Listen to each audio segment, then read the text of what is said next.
व्योमातीतोऽक्षरं ब्रह्म भगवान् पुरुषोत्तमः जनो जानिदं सत्यं मुच्यते भवबन्धनात्। कृपा करो मुझ ऊपरे सुखनिधि सहजानंद। गुण तमारा गाववा बुद्धि आपजो सुख कंद। गुण तमारा गाववा बुद्धि आपजो सुख कंद। श्री स्वामिनारायण भगवाननी जय। सियावर रामचंद्र भगवाननी जय। उमापति महादेवनी जय। दरेक दिव्य हरिभक्तों ने भाव भरिया जय स्वामी नारायण। भगवान स्वामिनारायणना 245 प्रागट्य दिन निमित्ते आजना प्रवचननो मुख्य विषय छे भगवान स्वामिनारायणनो ए प्रभावना प्रसंगो।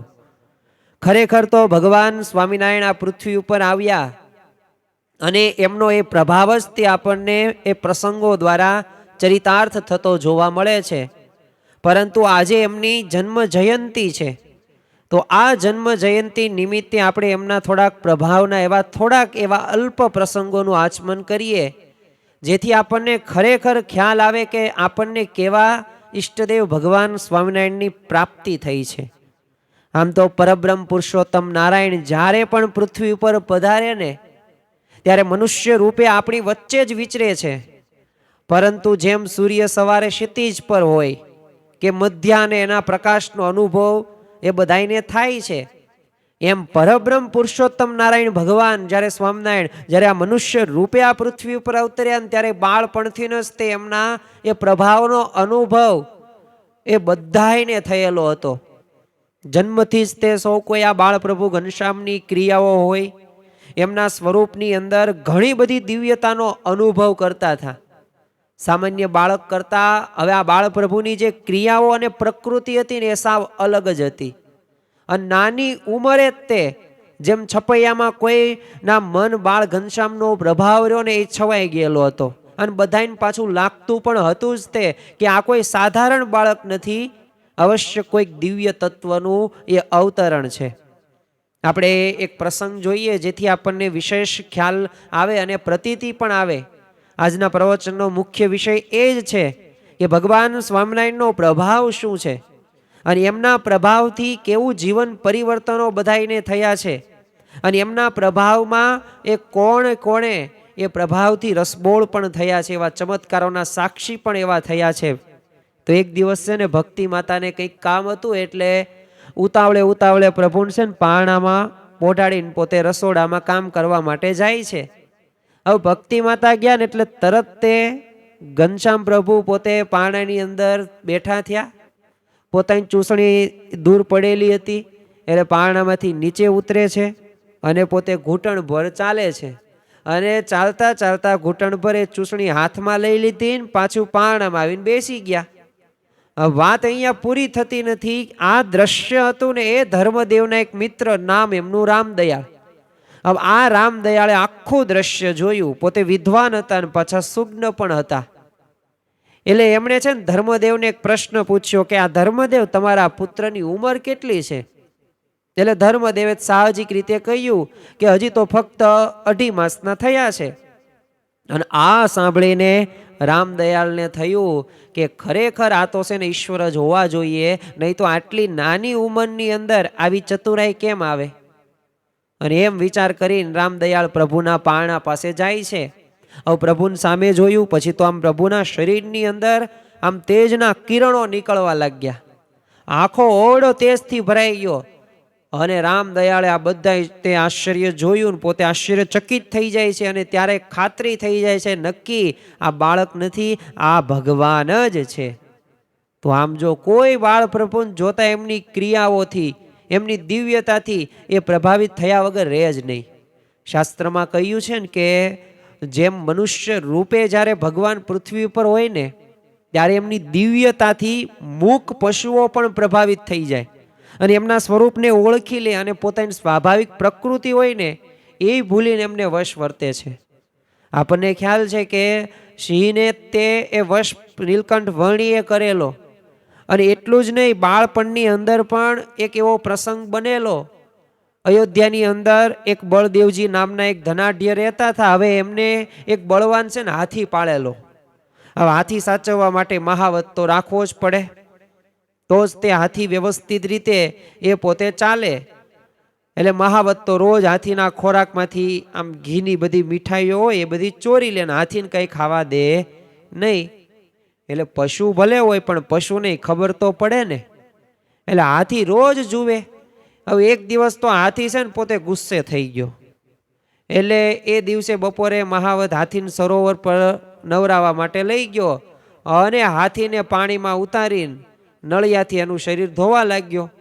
અને હાથીએ આજે ઘણા બધા દિવસનું વેર લેવા માટે એ મહાવતને સૂંઢથી ઉપાડીને પછાડવા માટે ઊંચો કર્યો.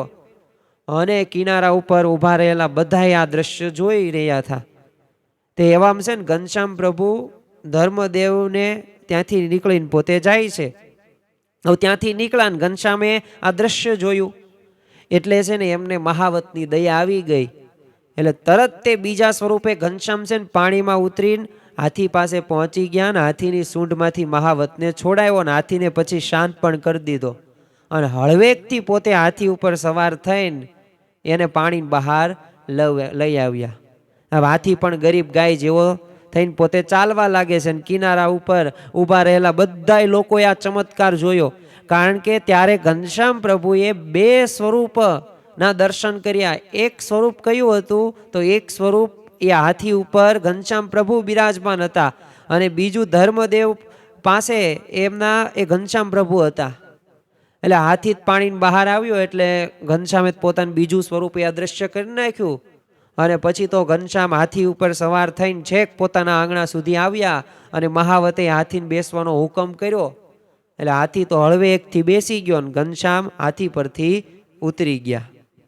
મહાવત તો ઘનશ્યામને પગે પડી ગયો. કારણ કે હાથી આ વખતે નક્કી જ કરેલું હતું કે આ મારી જે ઘીની મીઠાઈઓ ચોરી જાય છે, આમ તો એક ગુસ્સો હતો જ તે, એટલે મારી નાખવાનો તો ઈરાદો હાથીને હતો જ તે મહાવતને. પણ ઘનશ્યામ પ્રભુએ એ ત્યારે રક્ષાની કરી અને મહાવતે ઘનશ્યામ પ્રભુને વાત કરીને માફી માગતા કીધું કે આજે તમે છે ને હાથીનો ક્રોધ દૂર જો ન કર્યો હોત ને અને મને જો બચાવ્યો ન હોત ને તો મરી જાત.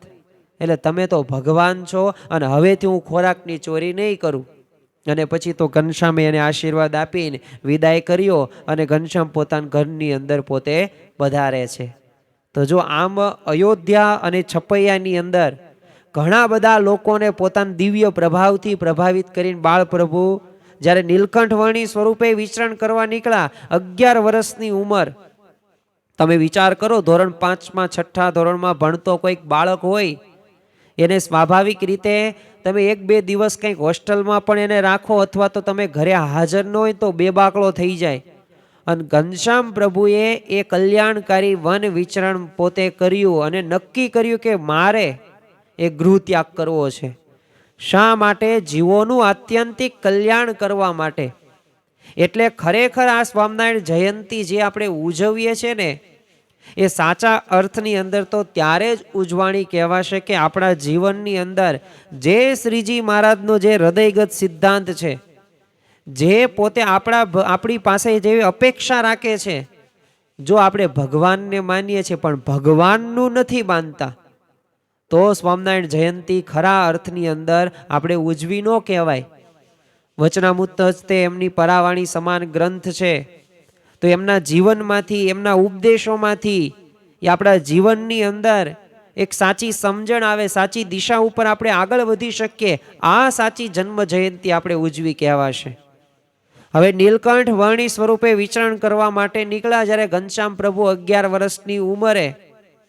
એટલે એમના યોગની અંદર જે પણ આવ્યા છે ને એ પોતે આ નીલકંઠ વર્ણીની દિવ્યતાથી પ્રભાવિત થયા છે ને એમનો ભગવાનનો ભાવ અનુભવીને ચરણે પાસે નમી પડતા. નીલકંઠ વર્ણી વેશે તે પ્રભુ જ્યારે વંશીપુર નામના નગરની અંદર પધાર્યા તો ત્યારે ત્યાંનો રાજ પરિવાર એમની એ દિવ્યતાથી પ્રભાવિત થયેલો. આપણે એની થોડીક વાત સાંભળીએ જેથી આપણને ખ્યાલ આવે કે કેટલા પ્રભાવિત એ આ નીલકંઠ વર્ણીના એ દિવ્ય ચરિત્રો એમના પ્રભાવથી, એમના વ્યક્તિત્વથી થયેલા હતા. તો એક દિવસ છે ને વહેલી સવારે વર્ણી પ્રભુ સ્નાન કરીને પીપળાના એક વૃક્ષ નીચે નિત્ય વિધિ કરવા માટે વિરાજમાન થયા. હવે એ સમયે છે ને શિકાર કરવા નીકળેલા એક વંશીપુરના રાજાએ હવે વૃક્ષ નીચે આ બાળ યોગીને જોયા. હવે ચંદ્ર સમૂહ સુંદર મુખારવિંદ, કમળના પત્ર જેવી ઊંડી આંખો અને કપાળ ઉપર બ્રહ્મચર્યનું તેજ હતું. હવે આ બાળ યોગીને જોઈને રાજાના હર્ષનો પાર ન રહ્યો, કારણ કે પોતે એક ઉત્તમ મુમુક્ષુ હતા. એટલે પ્રભુને ઓળખી લીધા અને નારાયણ આ સ્વરૂપે આજે મારું કલ્યાણ કરવા આવ્યા છે. એટલે તરત તે નીલકંઠના ચરણની અંદર એ પોતે નમી પડે છે. કોઈ પણ પ્રકારની ઓળખાણ નહીં, કોઈ પણ પ્રકારની વાતચીત નહીં, કે કોઈ એમને જણાવ્યું પણ હતું નહીં, પણ જો એમનો પ્રભાવ. હવે નીલકંઠ વર્ણીએ તો નેત્ર ઉઘાડ્યા અને રાજાને જોયો. એટલે રાજાએ તો હાથ જોડીને પોતાના મહેલની અંદર પધારવા પ્રાર્થના કરી. હવે રાજાનો અત્યંત ભક્તિભાવ હતો અને ભગવાન ભક્તિભાવ જોઈને તરત નીલકંઠ વર્ણી તેમની સાથે જવા માટે તૈયાર થયા. એટલે રાજાએ તો નીલકંઠને પોતાના રાજવી અશ્વ ઉપર બેસાડ્યા, પોતે ઘોડાની સરક પકડી ઘોડાને દોરવા લાગ્યા અને વર્ણીને રાજા પોતાના ઘોડા ઉપર બેસાડીને લઈ આવે ને એટલે બધાને આ બધા વાતનું આશ્ચર્ય થયું. કારણ કે એક આ સામાન્ય એવા બાળ યોગી, એક રાજા, ક્યાં આ બાળક અને ક્યાં રાજા. એટલે બધાને નવીન લાગતું હતું કે આ શું થઈ રહ્યું છે. એટલે નીલકંઠને રાજા પોતાના દરબાર ગઢની અંદર લઈ આવ્યા અને રાણી તો હર્ષપૂર્વક બધી નવીન બધી મહેમાનને દર્શન દોડી આવી. એટલે નીલકંઠને જોતા છે ને એનું મન સ્થિર થઈ ગયું. એટલે બધાને લાગ્યું કે કોઈ સાધારણ બાળ બ્રહ્મચારી આ નથી, આ સાક્ષાત પુરુષોત્તમ પોતે જ છે. તમે જો કોઈ પણ પ્રકારનો ઉપદેશ નહીં, કોઈ પણ પ્રકારનું એવું ચરિત્ર નહીં, પણ એમનું એક મુખ, એમનું એક શરીર જોઈને, એમની એક આંખો, એમનું કપાળ જોઈને એ ખરેખર બધાને દિવ્યતાનો અનુભવ થતો. આ સ્વામિનારાયણ ભગવાનનો પ્રભાવ પહેલેથી જોવા મળતો. અને એ 49 વર્ષ સુધી આપણને એમના ચરિત્રોનું જ્યારે આપણે આચમન કરીએ ત્યારે આપણને ખ્યાલ આવે કે ખરેખર શ્રીજી મહારાજના એ ચરિત્રો રહ્યા, એ દરેક ચરિત્રોની અંદર એ પ્રભાવક વાતો હોય છે. એમની દરેક જ્ઞાનની ગોષ્ઠીની અંદર એ આપણા અંતરમાં રહેલી મલિનતાઓનો એ નાશ થાય છે ને આપણું જીવન પરિવર્તન થાય છે. હવે રાણીને પુત્રની ખોટ હતી એટલે એને શું લાગ્યું કે સાક્ષાત પરમાત્મા છે એની આ ખોટ પૂરવા માટે આવ્યા છે. એટલે બે એની કુંવરીઓ હતી, ઈલા અને સુશીલા, અને નીલકંઠના દર્શનથી મોહિત થઈ ગયેલી. એટલે નીલકંઠની સેવાથી તો રાજા અને રાણી બધાએ બહુ કૃતાર્થ થઈ ગયા અને એમના ભક્તિભાવથી નીલકંઠ તો મહેલમાં એ પોતે રહેવા લાગ્યા અને નીલકંઠની સેવામાં બધાએ જોડાઈ ગયા. હવે રાજા રાણી અને આ બધી કુંવરીઓ નિત્ય સેવાથી તો નીલકંઠને પ્રસન્ન કરવા માટે પોતે પ્રયત્ન કરે અને સવારે સ્નાન કરે. નીલકંઠને તૈયાર થતા હોય ત્યારે સુશીલા અને ઈલા બધી પૂજાની સામગ્રીઓ તૈયાર કરી દે, ફળ પાછા લાવી દે, નૈવેદ્ય માટે મેવા લાવી નીલકંઠ પાસે મૂકી દે. અને નીલકંઠ પૂજા કરીને ઠાકોરજી નૈવેદ્ય ધરાવે, પછી પ્રસાદ વહેંચી દે. એટલે પોતે બહુ તે થોડુંક સૂક્ષ્મ એવું જમતા અને જમવાના સમયે પણ સુશીલા અને ઈલા પાસે હાજર રહે અને નીલકંઠને પ્રેમથી જમાડે અને જમવાની અલૌકિક રીતથી બધા પોતે મંત્રમુગ્ધ થઈ જતા. હવે વર્ણી ક્યારેક ક્યારેક તો પોતાના ચરિત્રોની વાતો પણ કરતા, ક્યારેક ભૂત ભવિષ્યની વાતો કરે અને બધાયને એમની વાણીમાં લીન થઈ જાય. અને રાજા રાણી એમને જમાડીને પછી જમે અને વર્ણીને રાજ્યમાં જ રાખવાનો એના અંતરમાં તો લોભ હતો જ. તે એક દિવસ રાણીએ નીલકંઠ પાસે આવીને કીધું, બ્રહ્મચારીજી આ રાજ્ય તમને સોંપવું છે અને આ બંને મારી કુંવરીઓ રહીને એ તમારી સાથે લગ્ન કરાવવા છે અને હવે આ બધું વનમાં જઈને તપ કરવાની બધી માથાકટ તમે મૂકી દો. હવે પૂર્ણ પુરુષોત્તમ ભગવાન સ્વામિનારાયણને એ કહે છે આવા વાક્યો અને વર્ણી એમની આવી અલૌકિક જે તૃષ્ણાઓ હતી ને, ઈચ્છાઓ હતી ને, એ જોઈને પોતે હસે છે ને કહે છે કે માતા, અમારે હજુ તો વનમાં ફરવાનું છે અને તમારા જેવા ભાગ્યવાન મુમુક્ષોના કલ્યાણ કરવાના છે. અહીંયા તો તમારા તપના ફળ રૂપે હું આવ્યો છું, એટલે તમારા અતિ મોટા ભાગ્ય છે. અને રાણી આ સાંભળીને પોતે તો ઉદ્વેગ થયો, એટલે એમને તો મોહ વ્યાપ્ત હતો. એટલે તરત કહી દીધું, બ્રહ્મચારી વિચાર કરો, અત્યારે જો બાળ અવસ્થા છે, પણ જોબન અવસ્થા આવશે ને ત્યારે સ્ત્રી વિના તલવશો મોટા મોટા હોય ને એને માન કામદેવે તોડ્યા છે, એટલે તમને તે છોડશે નહીં કાંઈ. હવે નીલકંઠને રાણીને દયા આવી ગઈ એટલે એમણે કીધું જો અમારે છે ને સુખ માત્ર વનમાં જઈને પરમાત્માનું ચિંતન કરવું ને એમાં જ છે. એટલે રાણીને પોતાના પગ નીચેથી પૃથ્વી જાણે આમ સરકતી હોય ને એવું લાગ્યું, કારણ કે એને મનની અંદર એ જ હતું કે મારી જે દીકરીઓ છે આની સામની સાથે પરણાવું અને આ રાજ્યનો એ રાજા બને. અને આવો લોભ પણ હતો ને એ રીતે પોતે આ નીલકંઠ વર્ણીને પ્રસન્ન કરવા માટે પ્રયત્ન પણ કર્યા હતા. એટલે સ્વાભાવિક રીતે એને મનની અંદર વિચાર આવવા લાગ્યા જ્યારે આવી વાણી સાંભળી કે શું ખરેખર વર્ણી ચાલ્યા જશે. એટલે રાણીએ જંગલી પશુઓને બીક બતાવી, પણ વર્ણીએ રાણીના મનનો તાગ લેતા એ બે ફિકરાઈથી કીધું કે માં જો વનની કે વનમાં એ જે બીક રહી ને એ પ્રાણીઓ એ ટાઈટ તડકાય મને નથી બીક લાગતી. બીક તો એક વાસનાની રાખવી જોઈએ, અને હું તો એની મોહ જાળમાંથી મનુષ્યને છોડાવવા માટે આ દિવ્ય અક્ષરધામનું સુખ આપવા માટે પ્રગટ થયો છે. અને તમારા રાજ્યમાં તમારી કુંવરીઓમાં એ બંધાવા હું નથી આવ્યો, પરંતુ ભાવપૂર્વક તમે સૌએ મારી સેવા કરી છે એટલે તમને અભય કરીને મારું અક્ષરધામ આપીશ. જ્યારે આવી વાતો સાંભળીને ત્યારે રાણીના અંતરના પડદા ખુલી જાય. અજ્ઞાન રૂપી અંધકારમાંથી એ પોતે પ્રકાશના દીવા પોતે ઝળહળે છે, અને એક અનિમેષ નેત્રે નીલકંઠ વર્ણીના દર્શન કરતી રાણીની સમાધિ થઈ ગઈ. હવે નીલકંઠ તો ચાલ્યા ગયા, રાણી સમાધિ અવસ્થામાંથી જાગૃત થઈ, અને ત્યારે એની આંખમાંથી આંસુની એ ધારા વહેતી હતી. બંને કુંવરીઓએ માતાને કીધું કે માં આ નિર્વિકારી દિવ્ય પુરુષ આપણે ઘેર આવીને રહ્યા છે, એમની મરજી સમજીને એમની સેવા કરો. કોઈ વાતનો તમે આગ્રહ ન રાખતા અને પ્રેમથી એમને અંતરમાં રાખવાનો આગ્રહ રાખો, અને આ મિથ્યા મોહ છે ને તમે છોડી દો. અને બીજા જ દિવસે નીલકંઠ વર્ણીએ વિચાર્યું કે આ રાજા રાણી અને કુંવરીઓનું તો કલ્યાણ આવું નિશ્ચિત થઈ ગયું છે, એટલે હવે મારે અહીંથી ચાલી નીકળવું છે. જો ભગવાન સ્વામિનારાયણના જીવનમાંથી આપણને એક સ્પષ્ટ દેખાય છે. શ્રીજી મહારાજ એ 26 વર્ષ સુધી ગઢપુરની અંદર રહે છે, વાત સાચી, પણ એમને સતત વિચરણ ઉત્સવો સમયાઓ કરાવેલા છે, અને દિવ્ય સુખનું એ દિવ્ય વાણીનો એ દ્વારા એ ઘણા બધા મુમુક્ષુઓને ગુણભાવીઓને સત્સંગી કર્યા છે, અને એવી એકાંતિક સ્થિતિ સુધી પહોંચાડ્યા છે. તમે જો અગતરાયના પર્વતભાઈ હતા, ત્રણેય અવસ્થાની અંદર એ ભગવાનની મૂર્તિ પોતે દેખતા હતા. અરે તમે બોટાદના શિવલાલ શેઠ જુઓ, જીવુબા લાડુબા જુઓ, કુશળ કુંવરબા જુઓ, માચા ખાચર જુઓ, અમરા પટગીર જુઓ, દાદા ખાચર જુઓ તમે, તો આ બધાએ ભક્તોને એવી સ્થિતિ સુધી પહોંચાડ્યા છે. ઝીણાભાઈ તમે જુઓ પંચાળાના, આવા તો ઘણા બધા ભક્ત રત્નો ના પ્રસંગો આપણને ખ્યાલ છે. જો એમનો મોટામાં મોટો પ્રભાવ કે એમને ખરેખર એ જે સ્થિતિ સુધી પહોંચાડવા હતા એ સ્થિતિ સુધી આ ભગવાને એ દરેકને પહોંચાડ્યા છે. અને એટલે જ તે અહીંયા તે એ જ વાત કરવામાં આવી અને નક્કી કર્યું કે હવે મારે અહીંયા રહેવાય નહીં, બસ આમનું તો હવે કલ્યાણ થઈ ગયું છે. અને પોતે વીજળીના ઝબકારાની જેમ પોતે સડસડાટ વર્ણીરાજ ત્યાંથી અજાણી વાટે નીકળી ગયા. હવે ભગવાનના એ દિવ્ય સ્વરૂપમાં બધાને આકર્ષણ થાય અને મમત્વ થાય જ તે સ્વાભાવિક રીતે, અને સહજ રીતે એમના સ્વરૂપની અંદર પણ હેતથી જોડાઈ જવાય. પણ લૌકિક દ્રષ્ટિના કારણે ભગવાનને પુત્ર સ્વરૂપે કે સ્વજન સ્વરૂપે એ જુએ છે.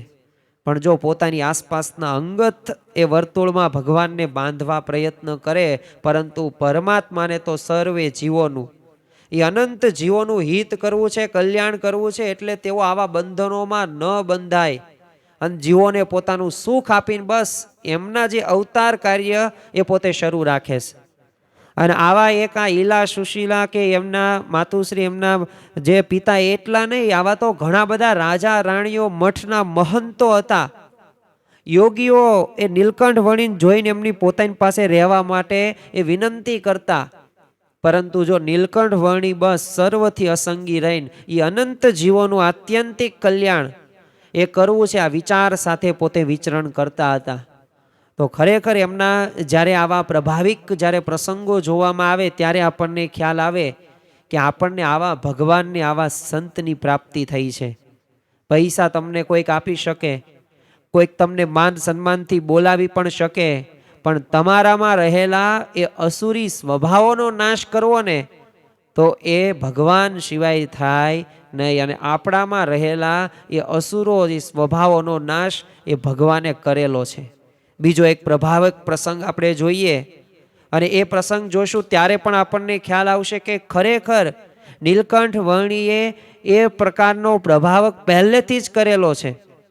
નીલકંઠ વર્ણી જ્યારે દક્ષિણ ભારતમાં વિચરતા હતા ત્યારે એક દેવીપટને માર્ગે જતા એક ગામ આવ્યું, અને બપોરનું ટાણું એટલે નીલકંઠ તો નદી કિનારે વૃક્ષ નીચે આરામ કરવા સૂતા.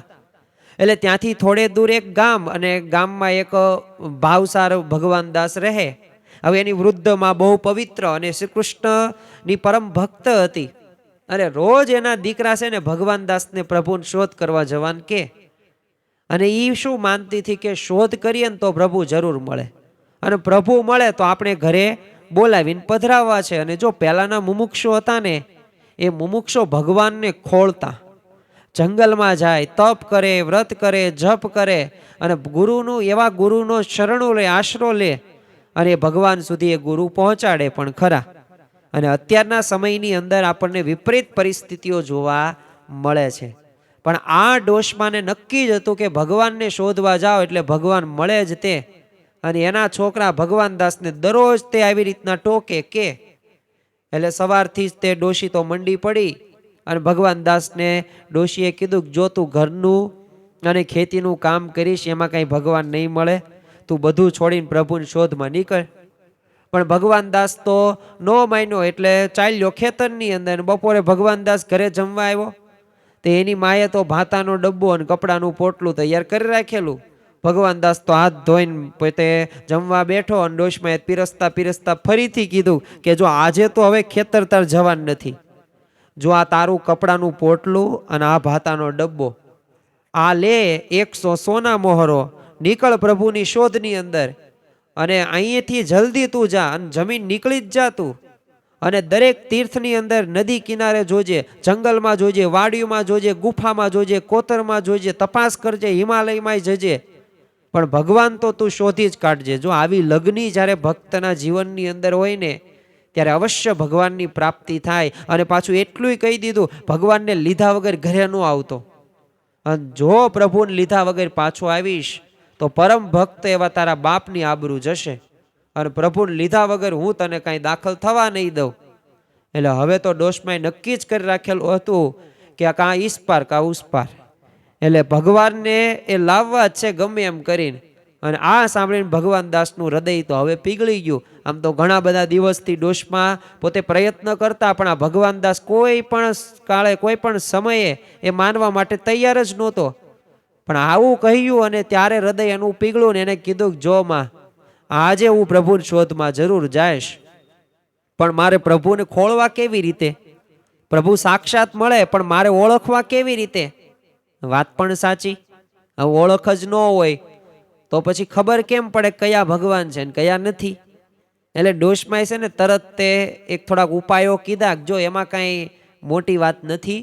પ્રભુના છે ને 2 ચરણોની અંદર કુલ મળીને 16 ચિહ્નો હશે. ડાબા ચરણની અંદર 7 ચિહ્નો હશે, જમણા ચરણની અંદર 9 ચિહ્નો હશે. અને પ્રભુને પડછાયો ન હોય, રાત્રે અંધારામાં પ્રભુ આગળ દીવો કરીએ તો દીવાનું તેજ એમના શરીરમાંથી આર પાર નીકળી જાય, તો સમજવાનું સાક્ષાત ભગવાન છે. અને તું એમને છોડતો નહીં, એમને વિનંતી કરજે, એમને સમજાવજે, પ્રાર્થના કરીને પ્રસન્ન કરીને આપણે ઘેર તું લેતો આવજે. આટલી બાબતોનું ધ્યાન રાખજે. એટલે તારે જે પ્રશ્ન છે ને કે ભગવાનને કઈ રીતે ઓળખવા, તો તું ઓળખી લઈશ. અને આ બધોય સંવાદ સાંભળીને એ પોતે ભગવાન દાસની પત્ની હતી, એ પોતે બોલે કે તમે તો પ્રભુને શોધવા ચાલ્યા, તો મારા પ્રભુ તો તમે જ છો, અને તમને આખી જિંદગી સુધી પ્રભુને પત્તો લાગશે જ નહીં, તો મારે તો તમારી વાટ જોયા કરવાની ને. તો ડોશમાં એની પુત્ર વધુને આવી વાત સાંભળીને પોતે છે ને હસવા લાગે છે ને કહે છે કે ગાંડી ચિંતા શું કામ કરેશ? આપણી શ્રદ્ધા હશે ને તો 15 દિવસમાં જ પ્રભુ મળી જશે. અને ભગવાનનું ભજન કર કે તારો ધણી, અને ધણી નોય ધણી ભગવાન આપણને જલ્દી મળી જાય. અને ભગવાન દાસ પણ જુસ્સામાં આવી ગયો અને બોલ્યો કે હા પ્રભુ જરૂર મળશે. જો આપણી માને કેટલો ભાવ છે, એમનો ભાવ સાચો હશે, તારું જો પતિવ્રતાપણું સાચું હશે અને મારી શ્રદ્ધા સાચી હશે તો 15 દિવસની અંદર પ્રભુ મળી જશે અને હું હમણાં જ તે આવ્યો, સમજ એમ જ રાખજે. અને એમ કહીને ડોશમાન પગે લાગીને ભગવાન દાસ તો ઘરની બહાર નીકળે છે. અને ભગવાન દાસે તો આંખ મીચીને ચાલવા માંડવાનું શરૂ કર્યું. 5-6 ગાવ થોડાક ચાલ્યા અને એક નદી આવી. સાંજનું ટાણું થઈ ગયું, સૂરજ દાદા ઢળતા હતા. એટલે એને થયું કે આ નદી પાર કરીને સામે ગામમાં રાતવાસો કરું અને કાલે સવારે ફરીથી આગળ ચાલીશ. એટલે નદી કિનારે નાવિકને પૈસો આપીને ભગવાન દાસ હોડીમાં બેઠો અને સઢમાં પવન ભરાયો, પૂર પાટ હતો, એ હોડી સામે કાંઠે ચાલી. થોડી વારમાં જ ભગવાન દાસ નદીની સામે કાંઠે પહોંચી ગયો. હવે હોડીમાંથી ઉતરીને છે ને 8-10 ડગલા ચાલ્યો. હવે ફરી પાછો આવ્યો ને એટલે ભગવાન દાસને થયું કે અહીંયા મારે ક્યાં રાત કાઢવી. ત્યાં જ કોઈ કહે છે ને બૂમ પાડી કે ભગવાન દાસ અહીંયા આવો, ઓ ભગવાન દાસ અહીંયા આવો. અને આ કોણ હતું? અને આ હતા બાળ બ્રહ્મચારી નીલકંઠ વર્ણી. હવે વિચાર કરો કે ભગવાન દાસનું નામ એ એમને કંઈ ખ્યાલ નહોતું, પણ હવે એમનું નામ સાંભળી એટલે આ પોતે આશ્ચર્યચકિત થઈ જાય. ભગવાન દાસ તે આજુબાજુ જોવે છે તો કોણે મને સાથ કર્યો અને મારું નામ કોને ખ્યાલ છે. અને તરત તે એ પીપળાનો વૃક્ષ હતું અને નીચે જોયું તો બાળ બ્રહ્મચારી નીલકંઠ વર્ણીએ સાથ પાડેલો હતો. હવે નીલકંઠે ફરીથી ભગવાન દાસને નામ દઈને બોલાવે છે. એટલે ભગવાન દાસને નવાઈ લાગી, એમની પાસે ગયા અને નીલકંઠને નમન કરીને ભગવાન દાસ એમની પાસે જઈને બેઠા. એને થયું કે આ બ્રહ્મચારી નક્કી ચમત્કારી લાગે છે એમને, કારણ કે નામ ક્યાંથી આવ્યું, મને ઓળખો કેવી રીતે.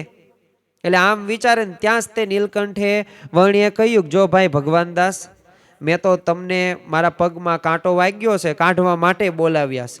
કાંટો કાઢી આપો તો બહુ સારું, થોડીક પીડા ઓછી થાય.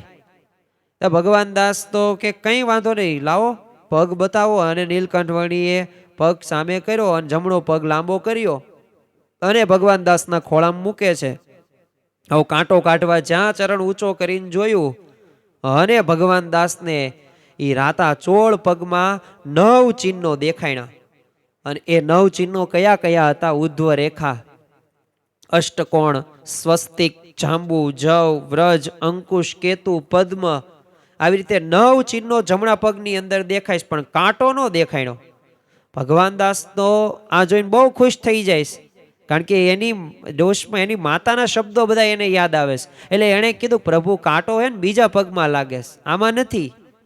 એટલે નીલકંઠ વર્ણીએ તો ડાબા પગ લાંબો કરીને એના ખોળામાં મૂક્યો ને ભગવાન દાસે જોયું તો ડાબા પગમાં બાકીના 7 ચિહ્નો હતા: ત્રિકોણ, કળશ, ગોપદ, ધનુષ, મીન, અંધ્રચંદ્ર અને વ્યોમ. આવા 7 ચિહ્નો હતા. એટલે તરત એને યાદ આવી ગયું કે પશ્ચિમમાં સૂરજ સામે એને તરત જોયું ને પછી પૂર્વમાં જોયું. હવે પોતાનો પડછાયો દેખાતો પણ નીલકંઠ વર્ણીનો પડછાયો નો દેખાતો. પોતે અતિશય રાજી થઈ જાય છે અને નીલકંઠે વર્ણીને વિનંતી કરે છે, પ્રાર્થના કરે છે અને પોતે હોડીમાં બેસાડીને એ પોતાના ઘરે લઈ ગયો. હવે નીલકંઠ અને ભગવાન દાસ મોડી રાત્રે ઘરે પહોંચ્યા. ભગવાન દાસે બારણું ખોખડાવ્યું અને ડોશમાં દરવાજો ખોલવા આવ્યા. સાથે ભગવાન દાસની વહુ પણ કે કોણ છે અને જોવા દીવો લઈને દરવાજે આવીને દરવાજો ખોલ્યો અને આશ્ચર્યનો પાર ન રહ્યો. કારણ કે ડોશમાએ જે ત્રીજી વાત કરેલી હતી કે દીવાનો પ્રકાશ છે ને એ ભગવાનના શરીરમાંથી આર પાર નીકળી જાય અને નીલકંઠના શરીરમાંથી આર પાર નીકળી ગયો. ડોશમાં તો રાજી રાજી થઈ જાય છે અને આનંદ નથી માતો એને. અને રાતે ને રાતે ભગવાન દાસની વહુએ તો રોટલા બનાવ્યા, દૂધ, માખણ, મિશ્રી, સરસ સારું એવી રસોઈ કરી નીલકંઠને જમાડ્યા અને આખી રાત નીલકંઠ વર્ણીની સેવા કરે છે. અને નીલકંઠ ડોશમાને ઘેરે 2 દિવસ ત્યારે રહ્યા અને પછી નીલકંઠે આશીર્વાદ આપ્યા કે તમારા ત્રણેયનો દેહ છે ને થોડા દિવસમાં પડી જશે અને તમને ત્રણેયને નવો જન્મ મળશે અને હું તમને મળીશ અને તમારી સેવા અંગીકાર કરીશ અને તમારા જે મનોરથો રહ્યા ને એ પણ હું પૂર્ણ કરીશ. અને આવું આશ્વાસન આપીને વહેલી સવારે તે નીલકંઠ ત્યાંથી પોતે ચાલી નીકળે છે. તો જો આવી રીતે ઘણા બધા મુમુક્ષુઓને એક પોતાના દિવ્ય પ્રભાવથી એ પોતાના સ્વરૂપની ઓળખ કરાવી છે. મોક્ષ આપનાર એ ખરેખર બાળ પ્રભુ ઘનશ્યામ એ નીલકંઠ વર્ણિના જીવનમાંથી એ આપણને આ સ્પષ્ટ દેખાઈ આવે છે. તો આવા તો પ્રભાવના ઘણા બધા એવા પ્રસંગો છે કે જે પ્રસંગો ઉપરથી આપણને સ્પષ્ટ ખ્યાલ આવે, પણ જો મોટામાં મોટો જો પ્રભાવ હોય ને તો એ જ પ્રભાવ કે આપણે એમના એ અનુયાયી છીએ એ તો વાત સાચી, આપણે એમના શિષ્યો છીએ એ વાત સાચી, પણ મોટામાં મોટો જો પ્રભાવ હોય ને તો આપણામાં રહેલા એ આસુરી જે દુર્ગુણો છે એ તત્વોને બહાર કાઢ્યા. આપણે નિર્વાસનિક સ્થિતિ સુધી આપણને ધીમે ધીમે ધીમે આપણે પહોંચીએ છીએ. આ જ એમનો મોટામાં મોટો પ્રભાવ એ ગણી શકાય. તો આજના દિવસે આપણે મહારાજ સ્વામીના ચરણોમાં પ્રાર્થના કરીએ કે ભગવાન સ્વામિનારાયણનો પ્રભાવ અમને દિવસે ને દિવસે વિશેષ કરીને વધતો જાય અને અમે એવા સત્સંગી બનીએ અને તને મને ધને એ ભગવાન અને સંતમાં જોડાણ થાય. એ જ આજના દિવસે પ્રાર્થના. શ્રી સ્વામિનારાયણ ભગવાનની જય.